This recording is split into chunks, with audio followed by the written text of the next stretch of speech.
Hello everyone, আসসালামু আলাইকুম। কেমন আছেন সবাই? আশা করি সবাই ভালো আছেন। আমরা আপনাদের দোয়ায় অনেক অনেক ভালো আছি। আজকে দুপুরে লাঞ্চের জন্য আমি একটু বটবড়ি দিয়ে আলু দিয়ে ভাজি করে নিচ্ছি। বটবড়িগুলো কেটে ধুয়ে পরিষ্কার করে নিয়েছি। আলুগুলো কুচি কুচি করে আমি কেটে ধুয়ে নিয়েছি। এবার একটু লবণ, পেঁয়াজ, কাঁচামরিচ, হলুদ দিয়ে আমি ভাজি করে নিব। এই যে ভাজিটা আমি বসিয়ে দিয়েছি। ভাজিটা করে নিয়ে আজকে দুপুরে লাঞ্চ করব। আজকে দুপুরে লাঞ্চের জন্য আমার এই বটবড়ি দিয়ে আলু দিয়ে ভাজি আর চিকেন ভুনা করে নিয়েছি, আর ডাল চচ্চড়ি করে নিয়েছি আমি চিকেন ভুনা দিয়ে। আর এই আলু দিয়ে বটবড়ি দিয়ে যে ভাজি করছি এটা দিয়ে আজকে আমি দুপুরে লাঞ্চ করব।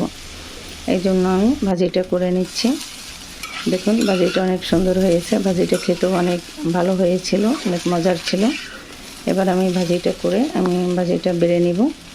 বেড়ে নিয়ে ভাত বেড়ে নিয়ে আমি দুপুর লাঞ্চের জন্য ভাত বেড়ে নিব। এই জন্য ভাজিটা আমি বেড়ে নিচ্ছি। এই যে ভাজিটা হয়ে গেছে। এবার আমি দুপুরে লাঞ্চ করার জন্য ভাতটাও বেড়ে নিব। আমি ভাত বেড়ে আমি দুপুরে লাঞ্চ করে নিব। এই জন্য এই যে ভাজিটা করা হয়ে গেছে।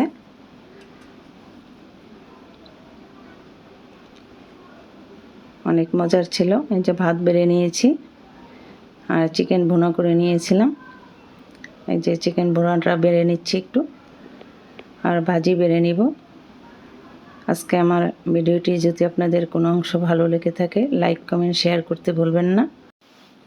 দুপুরে লাঞ্চের জন্য আজকে আমি ভাজি আর চিকেন ভুনা দিয়ে আমি খেয়ে নেব। আপনারা ভালো থাকেন, সুস্থ থাকেন। আল্লাহ হাফেজ।